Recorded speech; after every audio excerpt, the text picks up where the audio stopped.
Tuhan yang beri kekuatan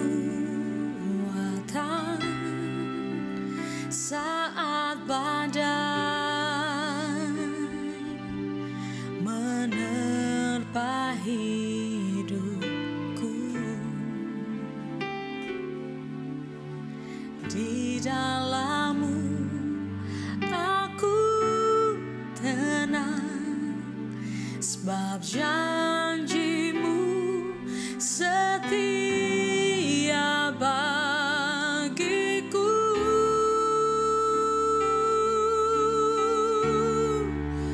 Ku tetap percaya walau ku tak melihat jalan di depanku.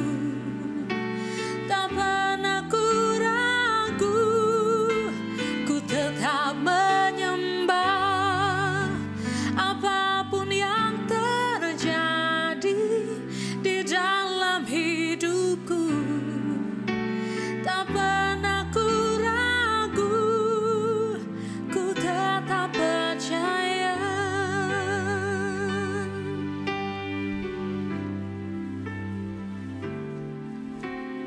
Engkau Tuhan yang beri kekuatan saat badai menerpa hidupku. Di dalam-Mu aku tenang, sebab janji-Mu setia bagiku.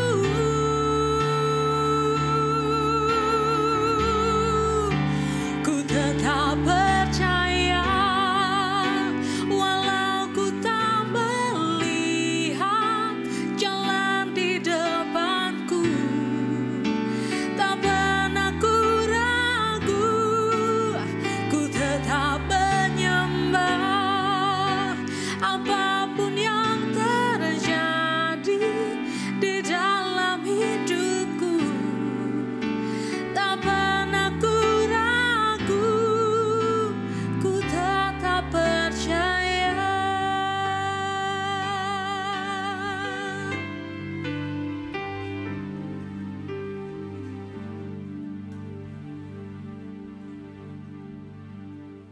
Shalom jemaat GBI Rem yang saya kasihi di dalam Kristus Yesus. Sebelum pemberitaan firman Tuhan pada hari ini, mari kita tundukkan kepala, kita berdoa bersama. Tuhan, terima kasih, mengucap syukur buat hari yang indah, hari yang Tuhan ciptakan untuk kami.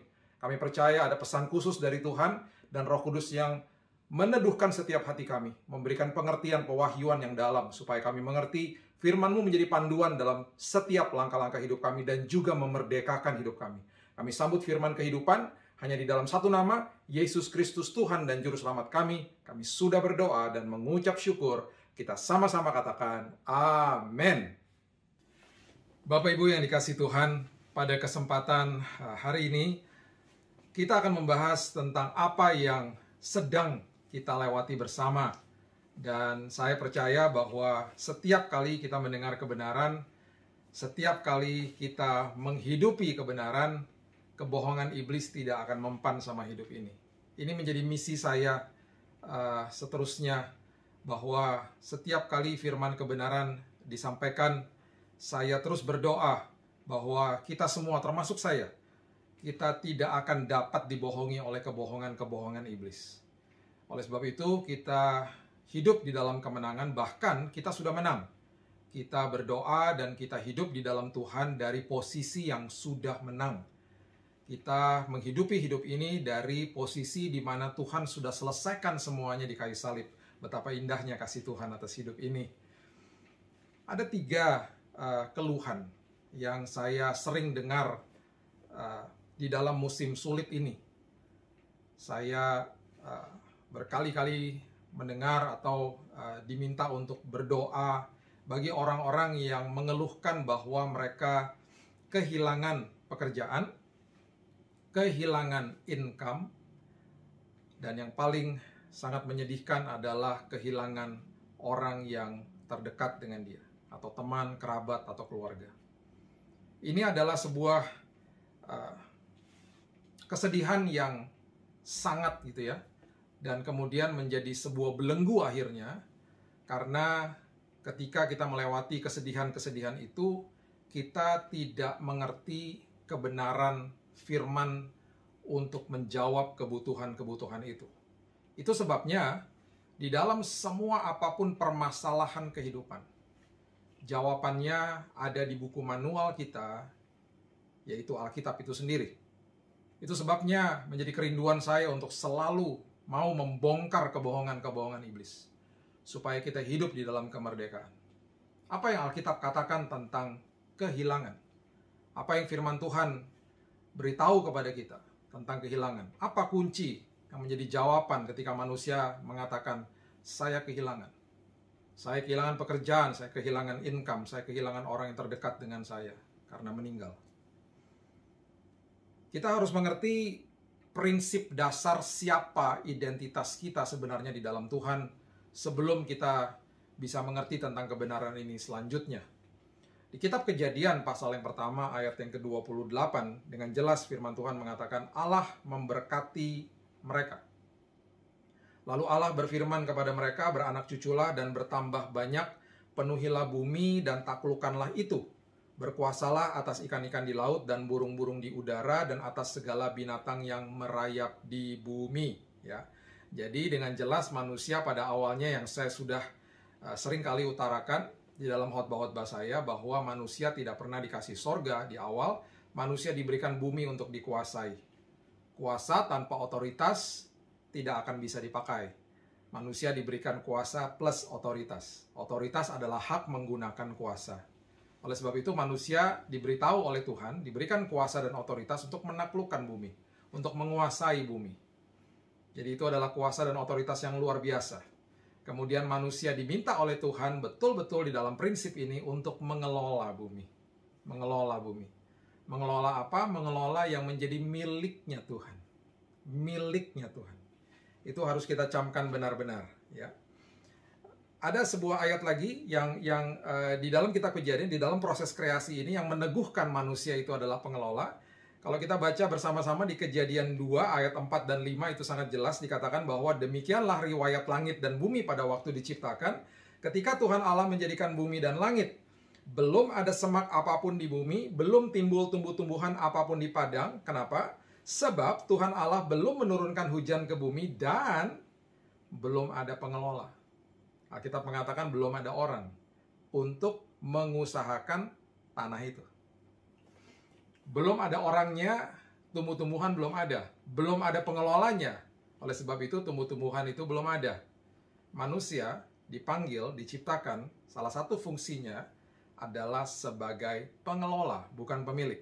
Kenapa? Karena Mazmur 24 ayat yang pertama dengan jelas mengatakan, Mazmur Daud, Tuhanlah yang empunya bumi serta segala isinya. Semua punya Tuhan. Dan dunia serta yang diam di dalamnya. Semua milik Tuhan, termasuk kita. Sebentar kita baca ayatnya. Termasuk nyawa kita, termasuk hidup kita, termasuk masa depan kita, termasuk keluarga kita, termasuk semua yang melekat dengan kita. Apapun bentuknya, baik itu uang, harta, jabatan, status, apapun itu, yang terlihat, yang tidak terlihat, semuanya milik Tuhan. Apapun yang ada di bawah langit, itu adalah milik Tuhan. Dan kita hanya pengelola.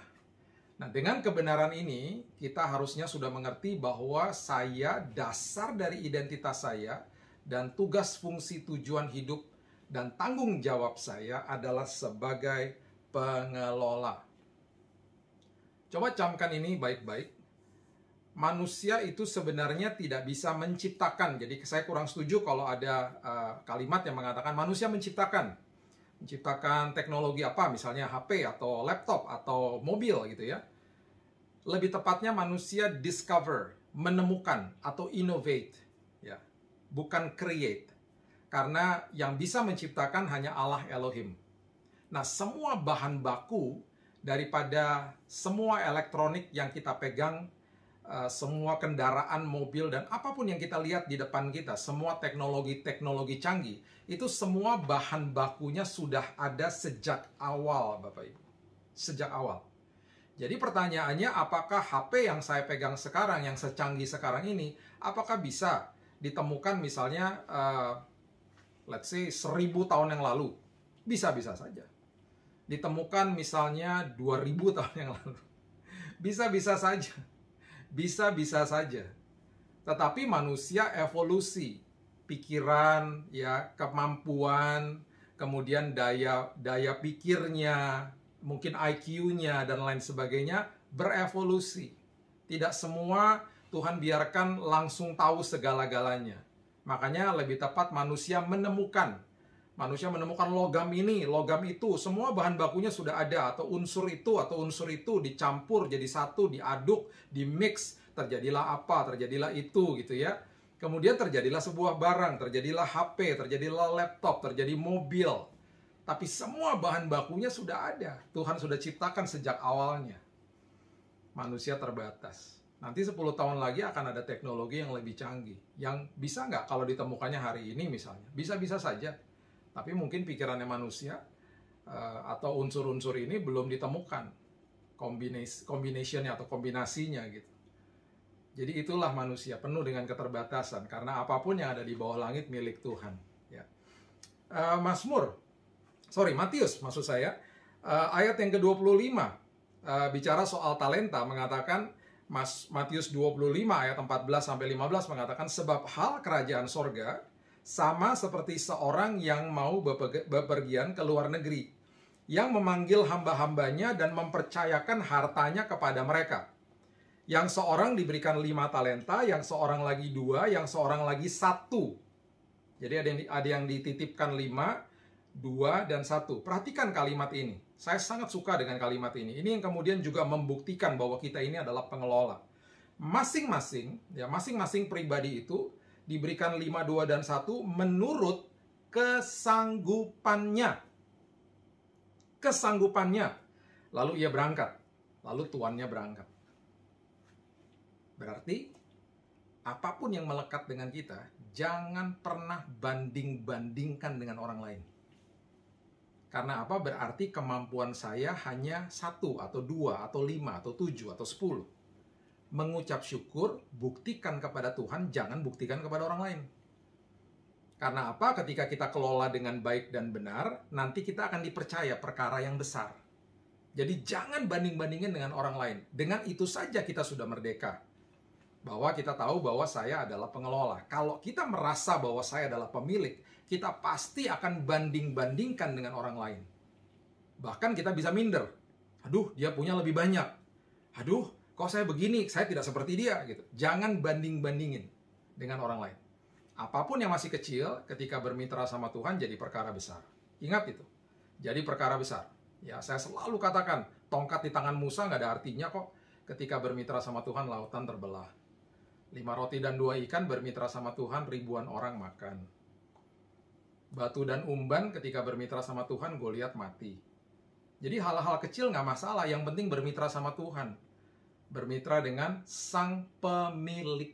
Karena kita bukan pemiliknya. Kita hanya mengelolanya. Makanya ketika kita terus membaca tentang perikop ini, ketika tuannya kembali, ketika dia menemukan hambanya yang diberikan talenta 5 dan 2 jadi 10 dan jadi 4, dilipat gandakan, dia mengeluarkan kalimat yang sangat indah. Engkau adalah hamba yang baik dan setia.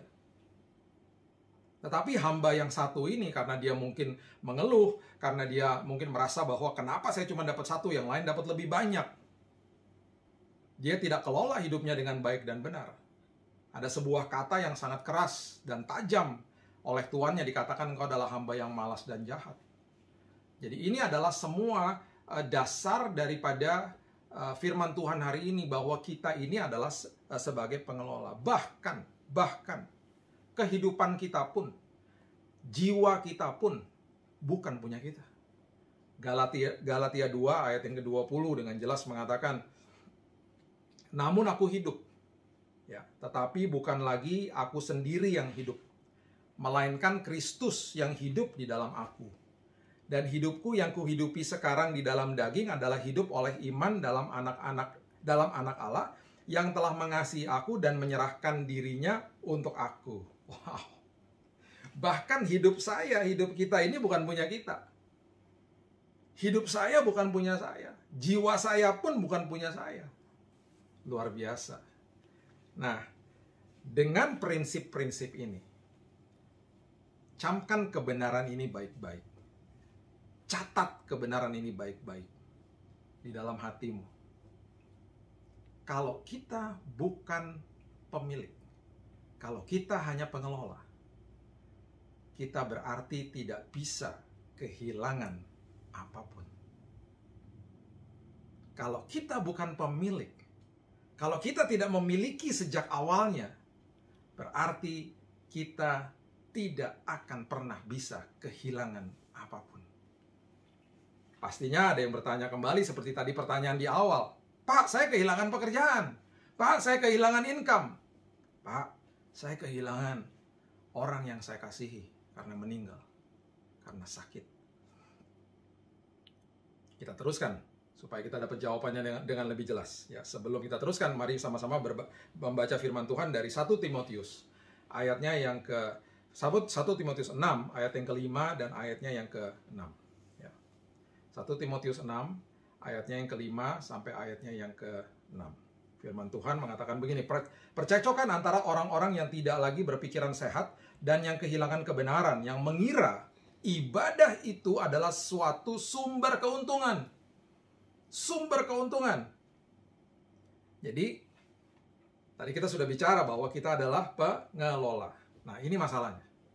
Banyak orang, dan banyak saya sudah pernah katakan, banyak orang Kristen yang paradigmanya masih duniawi.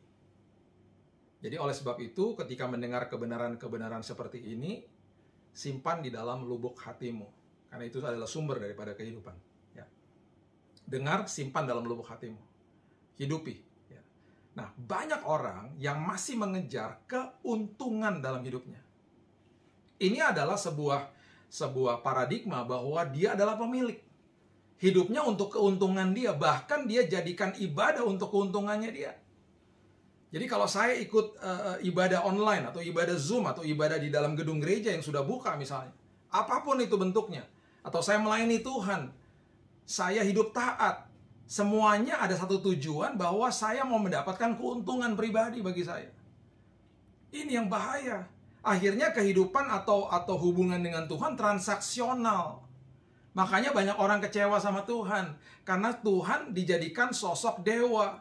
Kalau saya lakukan ini, saya minta Tuhan lakukan itu. Kalau Tuhan lakukan itu, baru saya akan lakukan ini. Kita bertransaksi dengan Tuhan. Dan ayat yang ke-6 dikatakan dengan jelas, memang ibadah itu kalau disertai rasa cukup. Kalau disertai rasa cukup, justru itu akan memberi keuntungan yang besar. Keuntungan yang besar. Jadi kalau kita masuk ke dalam kehidupan bersama dengan Tuhan, hidup di dalam Tuhan, hidup di dalam ketaatan firman Tuhan, ikut dalam ibadah, masuk ke dalam ibadah kita sehari-hari, itu semuanya harus disertai dengan rasa cukup, yaitu apa? Ucapan syukur setiap hari. Makanya saya pernah katakan bahwa ucapan syukur itu adalah dasar daripada penyembahan. Ucapan syukur adalah bukti daripada iman. Itu sebabnya penuhi hidup ini dengan ucapan syukur. Karena apa? Kita adalah pengelola, bukan pemilik. Dengan kebenaran ini, Bapak Ibu, kita harus makin cakap, makin tajam untuk ikut Tuhan dan terus memberitahu diri kita sendiri, mengingatkan diri kita sendiri bahwa nyawa saya aja ini bukan punya saya. Hidup saya ini bukan punya saya, punya Tuhan. Jadi saya tidak bisa ikut Tuhan untuk mencari keuntungan. Saya akan fokusnya mencari dahulu kerajaan Allah dan kebenarannya. Baru segala sesuatunya ditambahkan sama Tuhan. Dan pastinya ditambahkan sesuai dengan kemampuan kita karena kita pengelola. Teruslah kelola dengan baik dan Tuhan akan percayakan perkara besar. Itulah prinsip kerajaan surga. Oke, menjawab pertanyaan-pertanyaan itu. Sebelum kita menjawab dengan lebih detail lagi, perhatikan bahwa hidup ini ada musim. Kejadian 8 ayat yang ke-22 dikatakan selama bumi masih ada, takkan berhenti-henti musim menabur dan menuai, dingin dan panas, kemarau dan hujan, siang dan malam. Pengkhotbah pasal yang ketiga ayat yang pertama mengatakan, untuk segala sesuatu ada masanya, untuk apapun di bawah langit ada waktunya. Ayat yang ke-11, Pengkhotbah pasal yang ketiga, ia membuat segala sesuatu indah pada waktunya. Bahkan ia memberikan kekekalan dalam hati mereka. Tetapi manusia tidak dapat menyelami pekerjaan yang dilakukan Allah dari awal sampai akhir. Banyak manusia yang tidak tahu ketika Tuhan sedang berkarya, karena mereka tidak bisa melihat apa yang Tuhan lihat. Ini ayat ini memberitahu dengan jelas manusia tidak dapat menyelami pekerjaan dilakukan Allah dari awal sampai akhir. Kenapa? Karena di setiap kehidupan itu ada musim yang berganti, Bapak Ibu yang dikasih Tuhan. Berarti jawabannya bagi orang-orang yang mengatakan, saya kehilangan pekerjaan. Sebenarnya engkau tidak bisa kehilangan apapun. Pekerjaan itu pun titipan Tuhan. Jadi apa dong Pak pengertiannya? Engkau sedang dipindahkan ke musim yang baru sama Tuhan. Haleluya. Haleluya. Karena di posisimu itu, di pekerjaanmu itu, Tuhan mau taruh orang yang lain. Tuhan lagi bawa ke musim yang lain, musim yang baru. Dan pastinya Tuhan akan membukakan pintu-pintu dan jalan-jalan yang jauh lebih indah daripada sebelumnya. Dan memang di dalam transisi demi transisi itu tidak enak. Makanya di dalam transisi kehidupan penuhi dengan ucapan syukur. Masa di mana antara orang berdoa dan sampai orang menerima manifestasi jawaban itu, penuhi masa itu dengan ucapan syukur. Karena di dalam masa itu banyak orang yang menyerah. Jadi karena kita ini tidak memiliki apa-apa, kita pun gak bisa kehilangan apa-apa di dalam Tuhan. Saya pernah bagikan lagi sebuah firman, arti daripada akses. Saya sudah membuat eksposisinya di YouTube channel saya tentang 2 anak yang terhilang, bisa ditonton secara detail. Anak itu mempunyai akses kepada bapaknya. Akses itu berarti supply jalan terus. Apa yang terlepas dari tangan tidak akan pernah terlepas dari hidup, karena akses, supply-nya jalan terus. Tapi kalau si bungsu itu, dia mau memisahkan akses menjadi kepemilikan.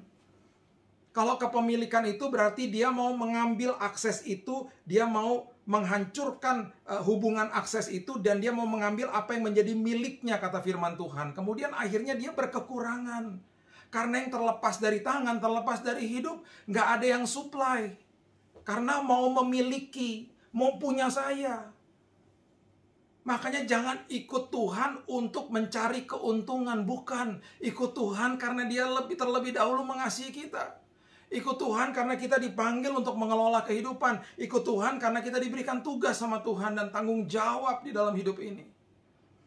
Ikut Tuhan karena dia sudah mati bagi kita dan menebus dosa kita. Kemudian, selain daripada musim, Tuhan juga suka membawa Bapak Ibu sekalian dan saya dari zona nyaman kita kepada zona kekuatan. Apa yang terjadi dengan Nehemia? Nehemia adalah juru minum Raja Artasasta. Dia seorang ekspatriat, seorang Yahudi, kerja di istana Raja Persia yang begitu megah. Kaya, pasti uangnya banyak. Hidupnya pasti nyaman, gajinya pasti besar karena ekspatriat. Tapi satu hari Tuhan menaruh sebuah panggilan di dalam hidupnya, bahwa dia harus pulang dan harus mendirikan tembok Yerusalem. Bayangkan Nehemia akhirnya menyerahkan jabatannya, dia resign, dan dia pulang kampung untuk mendirikan tembok Yerusalem. Itu alih profesi Bapak Ibu, dari juru minum jadi teknik sipil. Justru di zona kekuatan itu dia menemukan bahwa dia sangat canggih di situ. Dia bisa menggalang tim. Bagaimana ada yang kerja, ada yang menjaga tembok daripada rioters, daripada orang-orang yang datang ingin menjara dan lain sebagainya. Dan tembok itu yang ratusan tahun sudah hancur, dibangun nggak sampai 3 bulan selesai. Dan dia diangkat jadi bupati karena masuk ke dalam zona kekuatannya. Untuk orang-orang yang bertanya, Pak, saya kehilangan income. Ingat, income itu karena ada keran, ada pipanya. Kita dapat income dari situ, dari sebuah usaha misalnya. Kalau sampai keran itu ditutup, sampai kita bisa katakan saya kehilangan. Bukan kehilangan. Keran itu ditutup, nanti ada keran lain yang dibuka. Pipa lain yang dibuka. Ya, pekerjaan dan usaha itu hanya pipa, sumbernya Tuhan. Sumbernya tidak pernah bergerak, sumbernya kokoh, Sumbernya adalah sumber atas segala sumber. Jadi prinsip firman Tuhan adalah saya sebenarnya kalau sampai saya katakan ini hanya ekspresi saja, ini hanya terminologi manusia saja, saya kehilangan pekerjaan. Oke, nggak apa-apa kita ngomong gitu. Tetapi di dalam prinsip kerajaan surga kita sebenarnya bukan kehilangan pekerjaan. Makanya saya mau dorong kita semuanya. Justru yang mengalami hari-hari sulit seperti ini, kita harusnya katakan kepada Tuhan, terima kasih Tuhan. Tuhan lagi bawa saya ke dalam musim yang baru. Berat, oh yes berat. Tapi kita hanya pengelola kok, semuanya punya Tuhan, nggak usah khawatir. Tuhan katakan nggak usah khawatir dan berkata, apakah yang akan kamu makan, minum, dan pakai. Semuanya sudah aku tahu dan aku akan tanggung sepenuhnya karena kamu punya akses kepada saya. Saya sedang pindahkan kamu ke musim yang baru. Terus kemudian bukan hanya musim yang baru, saya sedang bawa kamu dari zona nyaman kamu ke zona kekuatan kamu. Banyak orang-orang di dalam musim pandemi seperti ini, banyak yang akhirnya menemukan talenta-talentanya. Akhirnya mereka menemukan bahwa oh ternyata saya bisa masak, bisa buat sesuatu. Akhirnya terjadi bisnis kuliner dan lain sebagainya. Bukan hanya itu saja, tapi banyak hal yang lain. Gak usah takut. Kita gak pernah kehilangan apa-apa. Ada keran satu yang tertutup, akan ada keran yang lain yang terbuka. Dan pasti terbukanya lebih deras. Karena sumbernya itu luar biasa. Pekerjaan dan usaha itu hanya pipa-pipanya saja. Sumbernya tetap satu, sumbernya kokoh. Sumbernya adalah Tuhan, Elohim, Allah Elohim pencipta langit dan bumi. Tidak usah khawatir Bapak Ibu. Dari awal kita tidak memiliki apa-apa. Kita tidak akan bisa kehilangan apapun. Paulus, mungkin kalau kita lihat kehidupan Paulus, dia kehilangan banyak waktu mungkin. Seperti banyak orang mengeluhkan sekarang, saya juga kehilangan waktu Pak. Karena harusnya saya bisa lakukan ini, lakukan itu, lakukan ini, lakukan itu. Oh, jangan salah. Sekali lagi, kita nggak bisa kehilangan apapun.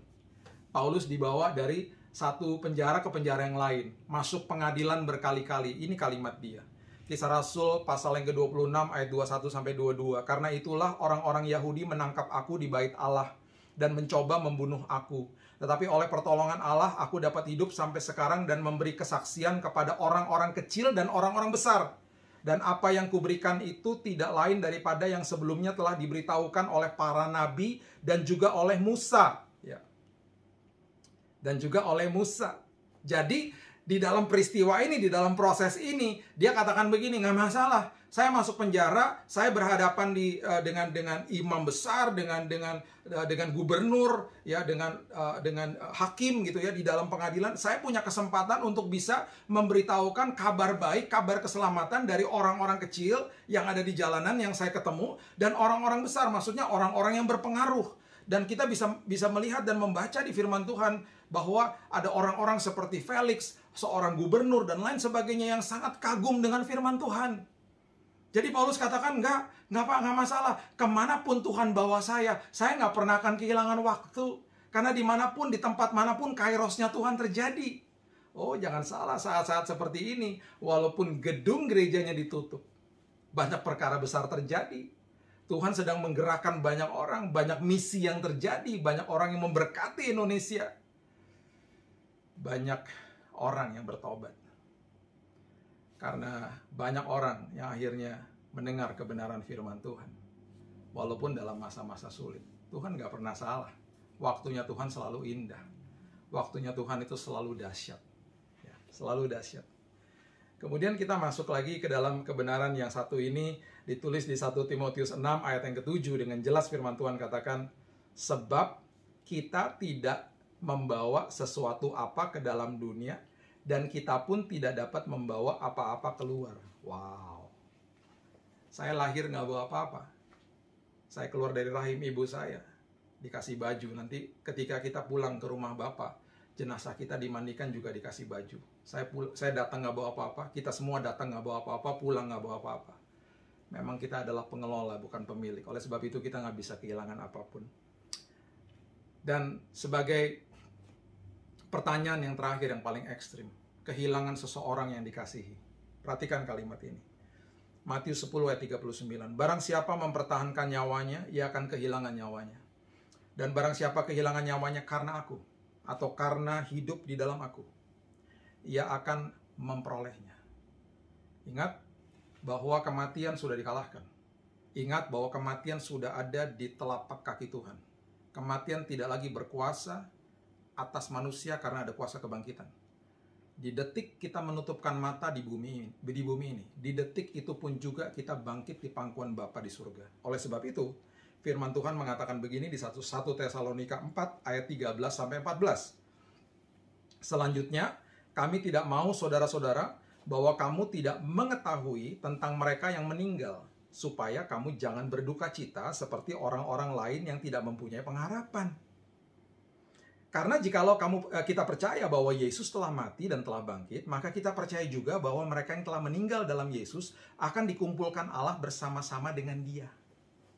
Siapapun yang sudah mendahului kita, siapapun orang yang dikasihi, yang sudah mendahului kita, sampai hari ini, sampai di hari ini, di detik saya merekam khotbah ini, saya sudah kehilangan 8 orang yang saya kasihi. Tapi saya percaya, saya tidak akan pernah kehilangan mereka. Itu hanya ungkapan saja. Satu hari nanti saya akan bertemu dengan mereka. Kenapa? Karena mereka sudah ditarik pulang ke markas pusat. Itulah tempat asal kita. Dan mereka sudah selesai tugasnya. Mereka sudah kembali ke rumah Bapa. Satu waktu kita akan berjumpa lagi dengan mereka.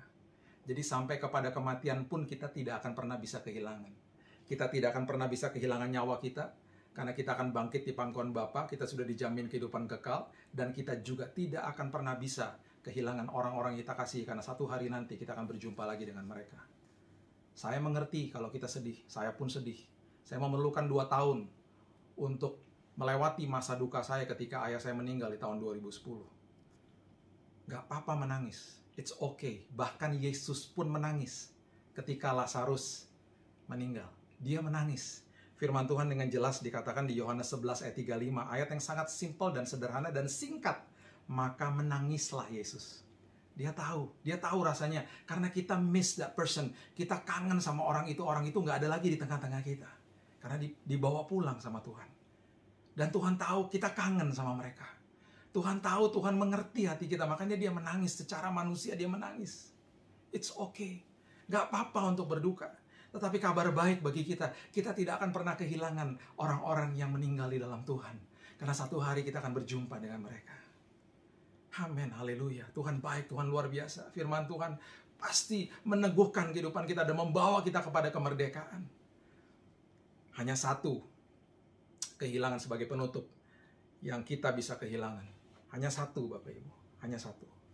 Ya. Di 2 Petrus pasalnya yang ketiga ayat yang ke-17 dikatakan begini. Tetapi kamu saudara-saudaraku yang kekasih, kamu telah mengetahui hal ini sebelumnya. Karena itu waspadalah, supaya kamu jangan terseret ke dalam kesesatan orang-orang yang tak mengenal hukum. Dan jangan kehilangan peganganmu yang teguh. Hanya satu yang kita bisa kehilangan. Kalau apa? Percaya sama kebohongan iblis. Mau dituduh sama kebohongan iblis, ditakut-takuti sampai hidup di dalam ketakutan. Akhirnya apa? Kita kehilangan pegangan yang teguh. Hanya itu yang kita bisa kehilangan. Dan jangan sampai terjadi. Jangan sampai terjadi. Kita terus dengar firman, kita terus belajar firman, supaya semua kebohongan iblis dimentahkan, dikalahkan, dan kita terus hidup dalam kemenangan. Jangan sampai kita kehilangan pegangan yang teguh itu. Itu hanya satu-satunya yang bisa kita kehilangan dalam hidup ini. Kehilangan pegangan yang teguh. Tetapi kabar baik bagi kita semuanya. Jangan pernah lagi mau dibohongi sama iblis. Kita tidak pernah kehilangan apapun di dalam dunia ini. Baik itu pekerjaan, income, baik itu orang yang kita kasihi karena meninggal. Karena semuanya sedang dipindahkan sama Tuhan. Dipindahkan ke dalam musim yang baru. Dipindahkan ke dalam zona kekuatan dari zona nyaman. Dan yang orang-orang yang kita sudah tidak lihat lagi secara fisik di dunia ini, sudah dipindahkan sama Tuhan. Dibawa pulang ke rumah Bapa. Yang pada satu waktu nanti kita pun akan berjumpa dengan mereka. Kita warga kerajaan surga. Yang memang bukan pemilik. Oleh sebab itu kita tidak bisa kehilangan apapun. Karena kita melekat kepada akses, sumber atas segala sumber. Tuhan, langit dan bumi, pemilik langit dan bumi. Allah Elohim yang berkuasa dan bertahta di setiap kehidupan kita. Haleluya. Mari kita tundukkan kepala dan berdoa. Tuhan, terima kasih, mengucap syukur buat firman-Mu pada hari ini. Hamba-Mu percaya bahwa firman-Mu memerdekakan kehidupan kami. Kami tidak akan pernah bisa kehilangan apapun Tuhan. Karena supply daripada Tuhan jalan terus. Kami semuanya adalah pengelola. Kami semuanya mau mengelola dengan sebaik-baiknya ya Tuhan. Dan hamba-Mu percaya Tuhan, terus ada penghiburan dari Tuhan. Terus ada kekuatan dari Tuhan. Walaupun kami melewati fakta kehidupan. Ketika kami tidak lagi ada di pekerjaan kami. Ketika kami tidak lagi menerima sebuah income yang tadinya kami terima. Kami tahu bahwa musim sedang berganti. Kami tahu bahwa ada keran baru yang sedang dibuka. Karena kami tahu Engkau adalah sumber atas segala sumber. Dan kalau kami sedang berduka pada hari ini Tuhan, kami tahu. Karena kami juga bersuka cita bersama-sama dengan Tuhan. Karena kami tahu orang yang kami kasihi sudah ada bersama-sama dengan Tuhan. Dan satu waktu nanti kami pun akan berjumpa dan bersama-sama dengan mereka kembali. Di dalam kerajaan surga kami tidak bisa kehilangan apapun. Karena kami percaya Tuhan, Engkau panggil kami hanya sebagai pengelola. Engkau adalah pemilik atas segala-galanya. Terima kasih ya Tuhan. Teguhkan firman ini supaya kami hidup di dalam kemenangan hari lepas hari. Di dalam satu nama Yesus Kristus Tuhan dan Juru Selamat kami. Kami sudah berdoa dan sudah menerima firman kemenangan ini. Kita sama-sama katakan, amin.